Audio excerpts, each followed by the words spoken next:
Hello नमस्कार, मी शारदा. तुमचं सर्वांचं खूप खूप स्वागत आहे शारदा मराठी ब्लॉगमध्ये. माझ्या सर्व ताई दादा मैत्रिणींना गुड मॉर्निंग. श्री स्वामी समर्थ. सकाळची वेळ आहे, कमीत कमी 7:30 पावणे 8 वाजलेले आहेत. तर माझी इथं उंबरट्याची पूजा झाली. उंबरट्याला हळदीचं लेपन केलं आणि बाहेर मस्त अशी साच्याची रांगोळी काढली आहे. तर आत्ताच टाईम आहे सकाळचे 9:30 आणि आम्ही चाललो आहोत नाशिकला काम असल्यामुळं चाललो आहे. तर घाटामधून थोडीशी व्हिडिओ शूटिंग काढली आणि बघा किती छान असा हिरवगार मस्त असा निसर्ग आहे. तर खूप खोल दरी इथं.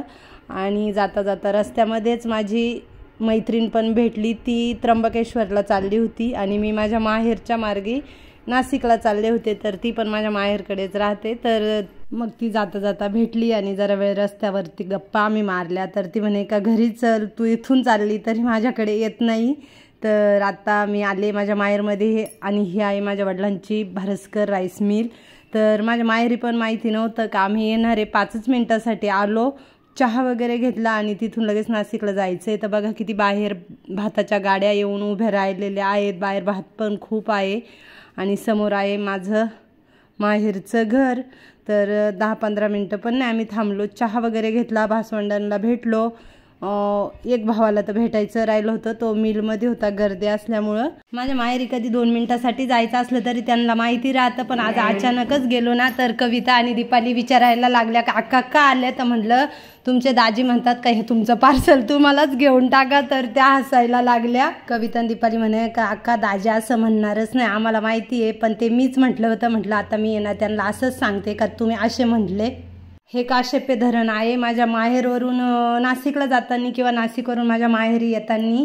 तर खूप मोठं असं धरण आहे. तर पोहोचलो आहे नाशिकमध्ये आणि इथं यांनी ना मग उसाचा रस वगैरे पाजला, तो पिला. त्याच्यानंतर आम्ही गेलो मेन गावामध्ये मालेगाव स्टँडवरती. तर इथं आता आम्ही मालेगाव स्टँडवर आलो आहे आणि मला आहे ना जरा भांड्याच्या दुकानामध्ये थोडीशी भांड्यांची खरेदी करायची आहे. पारसमध्ये आलो आणि इथंच मी भांडे घेते.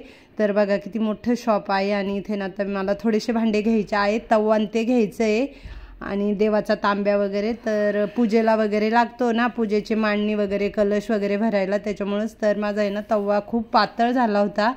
तर पहिला पण तवा माझा असाच आहे, पण त्याची दांडी आहे ना घासून घासून ती तुटून गेली. मला जे कोणते भांडे लागले तर मी इथं पारसमध्येच येते आणि इथं छानपैकी भांडे मिळतात ना, मग मी इथूनच भांडे नेते. आणि सर्वात आधी आहे ना भांडे मी रत्नदीपमधून घ्यायचे. माझे लग्नाचे वगैरे सर्वच भांडे ना हे रत्नदीपमधले, पण आत्ता मी इथं पारसमध्येच येऊन भांडे घेते. तर एक डोसा तवा घेतला आणि देवाचा तांब्या पण लागत होता ना, तर तो पण घेतला. तर असे थोडेफार लागणारे भांडे घेतले. मामीला लागत होते, मामीसाठी पण घेतले.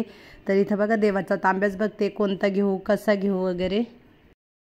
इथं ना जुने भांडे पण घेतात, तर मला माहितीच नव्हतं. आता पुढच्या वेळेस जेव्हा कधी येईल ना तेव्हा माझ्याकडे ना 2-3 तवे कढाया आहे, भरपूर असे भांडे. तर ते पण मूडमध्ये द्यायला घेऊन येईल आणि त्याच्या बदल्यात एखादी नवीन वस्तू घेईल. तर हे देवाचे तांबे वगैरे बघू राहिले, तर ते पण 2 घ्यायचे. निरंजन्या घेतल्या.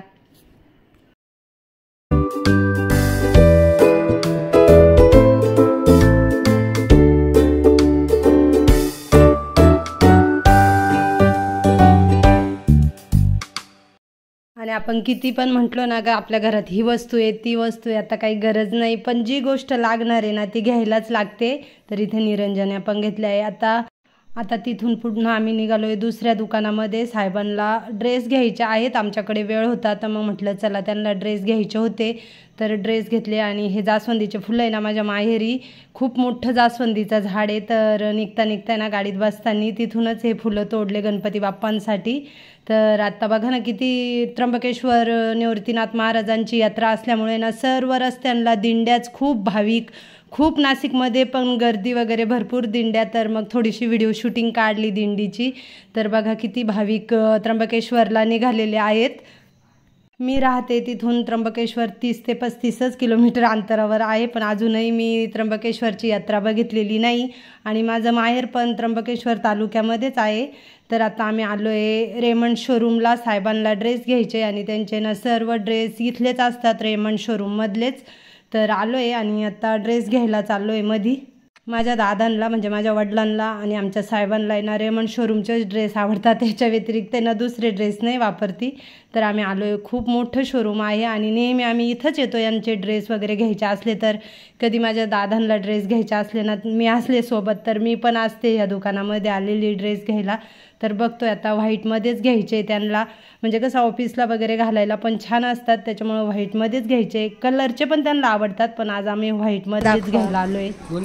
दोन्ही दाखवा म्हणजे हाय हाय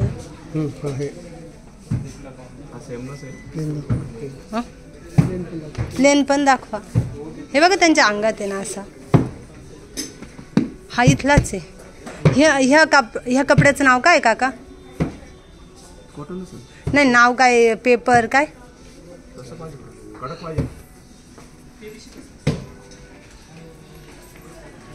ह्या शोरूमची एक खूप मस्त अशी खासियत आहे का आत्ताच 6-7 महिन्यापूर्वीच्या ना साहेबांचा एक ड्रेस इथंच शिवलेला होता आणि घरी घेऊन गेलो, पण काही दिवस त्यांनी वापरला तो शर्ट आणि लगेचच खराब झाला, म्हणजे 1-2 धुण्यामध्येच खराब झाला. तर मग आम्ही पुढच्या चक्करला येत आणि तो शर्ट घेऊन आलो, तर त्यांनी ना तो शर्ट बदलवून दिला. म्हणजे तो शर्ट त्यांनी ठेवला, पण नवीन कापड तुमच्या चॉईसचं कापड घ्या आणि शिवायला टाका. तर हा अंगात घातलेला आहे ना हाच शर्ट आहे, पण मग त्याला ना आम्हाला जास्त पैसे द्यायला लागले, ती किंमत कमी करून. तर असा हा शर्ट घेतलेला होता, म्हणजे बदलून पण देतात जर खराब वगैरे कपडा निघाला असला तर. तर त्यांच्या कॉम्प्युटरला फोन नंबर वगैरे सर्वच आपली माहिती असते, त्याच्यामुळे ना ते म्हणे जर बिल नसलं ना तरी काही हरकत नव्हती, पण ठीक आहे बिल आणलं तर मग त्यांना ना मस्तपैकी तो ड्रेस त्यांनी शर्ट बदलून दिला आणि तिथं शिवून पण घेतला. त्यांचं खालीच दुकान आहे टेलरचं, तर तिथंच शिवून पण देतात. त्याच्यामुळे आम्ही येणार रेमंडचा ड्रेस घेताना तिथंच घेतो आणि तिथूनच लगेच शिवून पण घेतो. तर हे आता कलरफुल बघायला घेतले, मला आवडले दोन्ही पण. तर बघूया आता साहेबांना आवडले तर घेऊया, नाही तर मग जे व्हाईट बघायचे ना तेच घेऊ. इकडनं बघा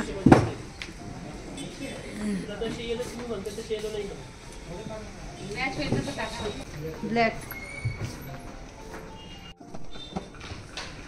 ही पण तुमच्याकडचीच आहे त्यांनी घातलेली आणि कापड पण छान आहे तिचं. हां असं, हां अशा घ्या, अशी एकदम ब्लॅक नका घेऊ, ही पूर्ण ब्लॅक आहे. हां थोडीशी अशी नका, चेक्सची नका. कॉटनमध्ये राहील ना? कॉटनमध्ये आहे का? कॉटनमध्ये तुम्हाला ते 2335 21 आणि 1 थोडीच लागेल समोर